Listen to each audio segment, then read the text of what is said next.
Chiranjeevi movies lineup చూస్తే mind పోవాల్సిందే. ఒక్కొక్కరు టాప్ డైరెక్టర్స్ తో మాస్ లైనప్ పెట్టుకోలేదు కదా. ఆ వివరాలు చూసుకునే ముందు మన ఫిల్మీ బౌల్ ఛానల్ని లైక్ చేయండి, షేర్ చేయండి, సబ్స్క్రైబ్ చేసుకోండి.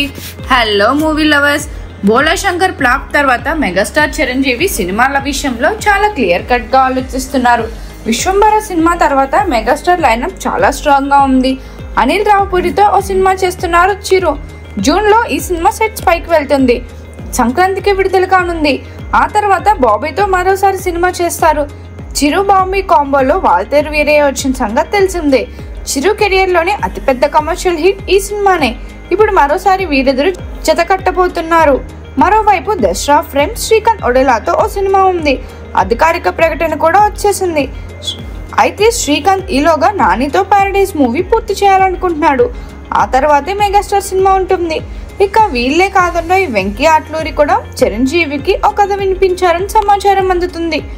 బాబీ శ్రీకాంత్ ఒడేలా తర్వాత వచ్చే సినిమా ఇదే కావచ్చు. ఇటీవలే లక్కీ భాస్కర్ తో సూపర్ హిట్ కొట్టారు వెంకీ అట్లూరి. ప్రెజెంట్ సూర్యతో ఓ సినిమా చేయబోతున్నారని టాక్. అది అయ్యాక మెగాస్టార్ తో సినిమా ఉండే అవకాశాలు పుష్కలంగా ఉన్నాయి. ఇలా కొర హీరోలకి కూడా లేని స్ట్రాంగ్ లైనప్ ని రెడీ చేసి పెట్టుకుంటున్నాడు మన మెగాస్టార్. మరిన్ని మూవీ అప్డేట్స్ కోసం, రివ్యూస్ కోసం ఫాలో అవుతూ ఉండండి ఫిల్మీ బౌల్.